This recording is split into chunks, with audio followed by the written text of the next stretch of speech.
उन्होंने एक बात कही थी कि अच्छा कलाम जो होता है ना अपना संगीत साथ में लेके आता है। तो when the right is very good, very powerful, उसमें एक डेप्थ होती है जो कहानी से जुड़ी होती है। तो संगीत का जो स्तर जो है ना वो ऊंचा हो जाता है, and I think that is what has happened. वाह। Sunita, would like to know from you, क्योंकि ये गाना जो था अगेन गेटिंग इट एंड जिस तरह का रिस्पॉन्स आ रहा है आपसे जानना चाहूँगा। मैं वहीं से शुरू करूंगी जहाँ से भट्ट साहब ने ख़त्म किया। ओके। राइटिंग की डिसिप्लिन, हमारे पास एक भट्ट साहब की राइटिंग रूम है, श्वेता है, मैं हूँ, और इन अ डिसिप्लिन्ड वे हर दिन बैठ के हम लोग स्क्रिप्ट पे काम करते हैं।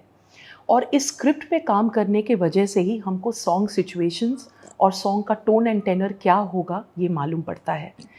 Shweta wrote each of the tunes and they are resonating so well, क्योंकि वो पूरी तरह से कहानी से जुड़ी हुई है। हमारा एक भी गाना अलग से मूड बेस्ड या फिर हटके नहीं है, ठुसा नहीं गया। हाँ बिल्कुल, इट्स नॉट शू हॉर्न्ड, वो आपके स्टोरी के साथ चल रहा है। सर, एक सिमिलैरिटी है जो you know I could notice, and वो थी कि 30 साल पहले आपने जो एक फर्स्ट टाइम एक proper out and out love story बनाई थी आशिकी, तो नए चेहरे उस वक्त भी थे, एक सो कॉल्ड थोड़े से लिटिल नोन थे, थोड़े बहुत known music director Nadeem Shravan, singers भी आपके जो थे थोड़े बहुत स्ट्रगल करते करते आ रहे थे, और आज अगर इसमें भी दो नए चेहरे आ रहे हैं, of course we have legendary music director Anu Malik sir with us, but वो सिमिलैरिटी आपको भी कहीं नजर आई इतने सालों बाद? You are associated with debut की फिल्म्स। नहीं, ये किसी तरह से उस फ्रैंचाइज का मोहताज नहीं है। ये श्वेता की ज़िंदगी से इसका तालमेल है, और इसकी ज़िंदगी की जो सच्चाइयाँ जो हैं और कुछ हमारी भी आप बीती है, हमने उसमें बुनी है। और ये एक स्टैंड अलोन एक दास्तान है जो आज के कंटेम्प्रेरी इश्यूज़ को रेस करता है। ये सिनेमा, ये फिल्म, वो जो इश्यूज़ ऑफ क्या एक औरत, यंग गर्ल जो सपने देखती है, एक स्पेस क्रिएट करने की सपने देखती है अपने लिए, क्या उसको अपने पर्सनल एम्बिशन को छोड़कर प्यार के लिए उसको सैक्रिफाइस कर देना चाहिए। It also deals with fame addiction, कि एक नया किस्म का एडिक्शन जो है इस विश्व में है, वो सिर्फ एंटरटेनमेंट स्पेस में नहीं है, वो सोशल मीडिया पे जो लोग आए दिन डोपामाइन शॉट्स के लिए अपने लाइक्स डिसलाइक्स देखते रहते हैं और नंबर्स ऑफ फॉलोअर्स को देखते रहते हैं, वो भी एडिक्टिव हो जाते हैं। So how we have put in the contemporary relevant issues in her live story, ये इसकी एक यूनिक पहचान है। और हर फिल्म जो होती है ना अपने टाइम फ्रेम की बाय प्रोडक्ट होती है, right? I mean Aashiqui was made in 90s, ये 2025 है, ये almost 35 years later, right? And वक्त बदल गया है, लोग बदल गए हैं, कंज्यूमर्स बदल गए हैं, और ये जो नौजवान पीढ़ी है, I would say them, they are the vibrant young voices, have their own interpretation of life. तो वो सब जब मिलके जब हमने परोसा है तो एक बिल्कुल स्टैंड अलोन नया प्रोडक्ट खड़ा है हमारे सामने। You know, आपके लिए again when you have a mentor like Bhatt साहब, it must be like a kid in a candy store, कि मैं क्या इनसे कितनी चीज़ें क्या लूँ, इनका डायरेक्शन सेंस है या इनका म्यूजिक सेंस है, स्क्रीन प्ले सेंस है, या his way of looking up to a female, you know, जो प्रोटैगनिस्ट इनकी फिल्मों में रही है, वो हमेशा, फिर अगर हम अर्थ की बात करें, तमन्ना की बात करें या डैडी की बात करें, वो फिल्मों में हमेशा, या इवन आशिकी में, you know, the second half में the way Anu Aggarwal revolts to it and stands up for herself, ये जो था, तो मुझे जानना है कि क्या क्या चीज़ें आपने उनसे वो लेने की कोशिश की है। सर के बारे में बोलने से पहले मैं उनकी बेटी पूजा भट्ट के बारे में बोलना चाहूँगी। My birthday is on the 10th of June, और 9th को पूजा ने मुझे कॉल किया था, क्योंकि स्टोरी के बारे में हमारा थीम क्या है, मिशन क्या है इस कहानी को बोलने के लिए, वो हमने उनको सुनाया था। तो उन्होंने कॉल करके कहा कि Shrutita, you must definitely voice this, कि आज तुम कहानी बोल रही हो, लेकिन जब मैं अपना फिल्म करियर शुरू कर रही थी, डैडी उन्होंने किया था, उस वक्त उनको यही कॉन्फ्लिक्ट से गुजरना पड़ा। आशिकी बन रही थी, उनके फादर महेश भट्ट है, लेकिन उनके उस वक्त निजी ज़िंदगी में उनकी जो अफेयर थी उसमें उनको ये चॉइस करना पड़ा कि either you want to be in the movies or you can be my girlfriend. तो उस वक्त उन्होंने मना कर दिया था आशिकी को। बाद में वो ऊटी में गई, शूटिंग्स देखने के दौरान उनको लगा कि अरे ये तो I have done a massacre to myself. उसके बाद वो she could come out of it and दिल है कि मानता नहीं बनी। तो जब पूजा जैसी औरत जो इतनी स्ट्रॉन्ग वॉइस्ड है, और मैं बहुत फॉलो करती हूँ, मैं बोलती हूँ मैंने पूजा से ज़्यादा सीखा है भट्ट साहब से ज़्यादा, because she is a woman who has carried herself. तो अगर उनके वक्त पे ये दौर गुजर चुका है, तो तू मेरी पूरी कहानी जो हमारी फिल्म है, इसमें ये आवाज़ें, ये सारे रिफ्लेक्शंस लाना बहुत ज़रूरी था। और भट्ट साहब के रहते हुए हमको पता था कि we will do justice to both the sides. So there are multiple perspectives. Bhatt साहब के होने से क्या होता है, कोई एक चरित्र या कोई एक दर्शन को हम नहीं लाते हैं, we can give it multiple facets of life. तो जहाँ एक अनिका है जो हम, I will say she is the hero of my film, वहाँ एक रोहन भी है जो उसे बहुत सिक्योर वे में बोलता है कि तुम जाओ, तुम अपने सपने पूरा करो। Then what she does with it is fate, and then we tell. इसके बाद तो मैं कहानी नहीं बता सकती आपको। कमिंग बैक टू भट्ट साहब, यस, imbibing from him. हाँ, तो ये जहाँ तक कि कैरेक्टर्स को ट्रेट्स देना, ये एक बात है। दूसरी सबसे बड़ी बात जो भट्ट साहब ने मुझे पहले भी बताया था, इस बार भी कहा, कि देखो film making is not more important than जो सड़क पे जो रास्ता बना रहे हैं, जो कंस्ट्रक्शन का काम करते हैं, ईटा, ईटा पे सीमेंट, सीमेंट पे फिर ईटा, इससे ज़्यादा कुछ don't attribute anything beyond this. Interesting.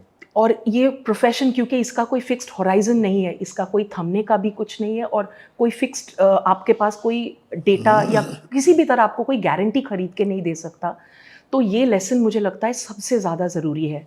और एक बात वो हम सब से बोलते हैं, if I can do it you can do it to.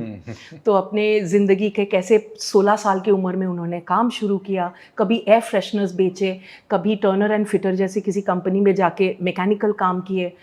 ये सारे काम करते करते उन्होंने एक दिन तय किया कि नहीं, मुझे अब यही करना है। अपने गुरु के सामने पहुंच गए और उन्होंने कहा कि मुझे कुछ नहीं आता। तो वो जब भट्ट साहब बोलते हैं, बिकॉज उनकी जी हुई जिंदगी है, तो it sounds true to us, that becomes a main motto. तो सबसे इम्पोर्टेंट लाइफ है। भट्ट साहब से क्या सीखा है? जिंदगी। क्या बात है, वाओ। बट आपने 35 इयर्स की जो जिक्र किया आशिकी की, मैं थोड़ा सा उसके बारे में बात करना चाहूँगा, बिकॉज इसी साल 35 years we celebrated the film also. आज इतने साल हो गए सर, फिर भी वो फिल्म फ्रेश है, उसके गाने फ्रेश है, उसका मुद्दा अगेन वो भी रेलेवेंट है आज भी, स्पेशली अन्नू का जो कैरेक्टर है वो। आपसे जानना चाहूँगा कि क्या स्पेशल चीज़ आपको लगती है सर इतने सालों के बाद, When people come up to you and say कि यार हम आशिकी के फैंस हैं। देखिए अगेन वही बात लगती है कि जो आप अपनी निजी ज़िंदगी से निकालते हैं, जैसे लोगों ने कहा कि अर्थ ऑटोबायोग्राफिकल है और जन्म ऑटोबायोग्राफिकल है, ज़ख्म ऑटोबायोग्राफिकल है, आशिकी भी ऑटोबायोग्राफिकल फिल्म है। वो पूजा की मम्मी जो है लोरेन ब्राइट, जिसने शादी के बाद अपना नाम किरण कर दिया था, उनकी और मेरी सच्चाई पर आधारित है। वो बॉम्बे स्कॉटिश ऑर्फनेज, वो स्कूल जहाँ पर हमारा रोमांस ब्लूम हुआ था, हम बाहर से थे और फिर उनको निकाल दिया गया था क्योंकि हम क्लासरूम में चले गए थे, तो वो पकड़ी गई थी। She was an orphan, a kind of orphan, माँ थी मगर कोई सपोर्ट सिस्टम नहीं था। फिर उनके साथ में मैंने ज़िंदगी कैसे उनका हाथ थाम कर अब तक, दो हम वी डोंट लिव टुगेदर, मगर अब भी हमारा साथ वही हम वैसे ही निभाते हैं जैसे उस वक्त निभाते थे। तो वो सच्चाई थी। और एक मोड़ ऐसा भी आया था कि किरण को क्योंकि बहुत खूबसूरत थी, तो उसको मॉडलिंग के कुछ कमाल के कुछ ऑफर्स आने शुरू हो गए, और हम जो हैं अनएम्प्लॉयड थे, कुछ काम ठीक ठाक नहीं था। तो दिल में वो एक डर आ गया था कि अरे कहीं ये ऐसा नहीं हो कि क्योंकि मेरी औकात जो है फाइनेंशियली वो है नहीं, तो ये जिस लड़की से मेरा प्यार हुआ है वो हाथ से निकल जाए, दूर हो जाए।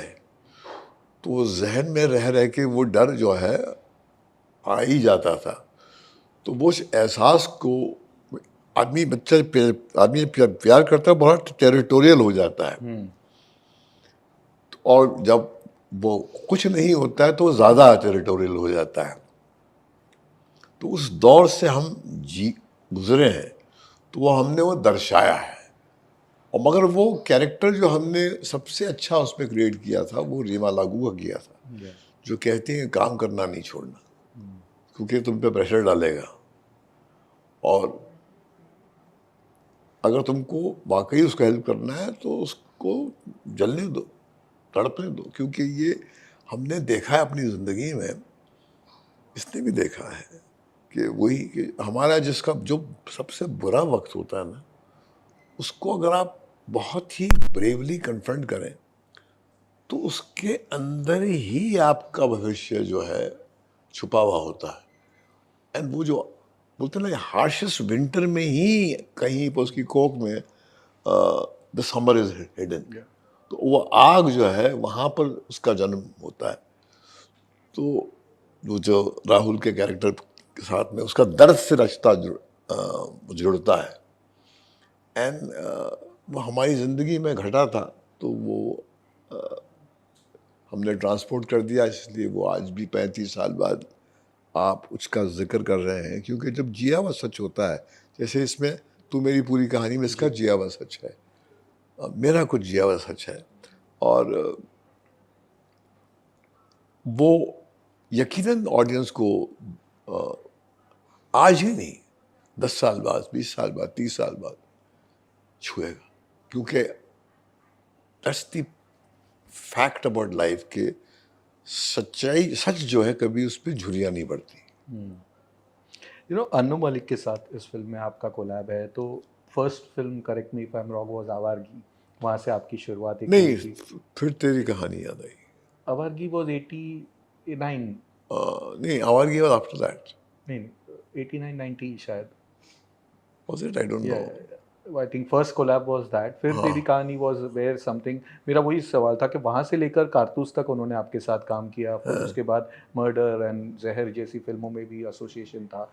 But the film which changed also for Annu was फिर तेरी कहानी याद आई। यस यस यस, या द सॉन्ग Yeah. तेरे दर पर सनम, क्या स्पेशल मेमोरी याद आती है उस गाने की मेकिंग से related? Because that I sure song Awaargi was, no I think Awaargi was later on, if you it's just 1990।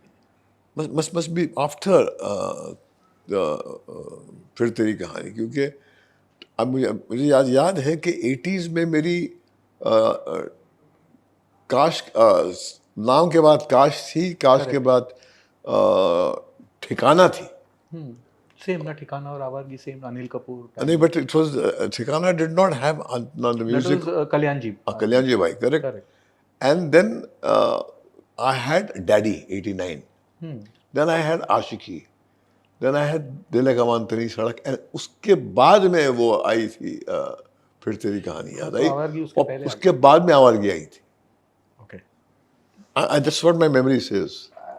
Maybe. I thought it was It was after that. It was after that. Okay.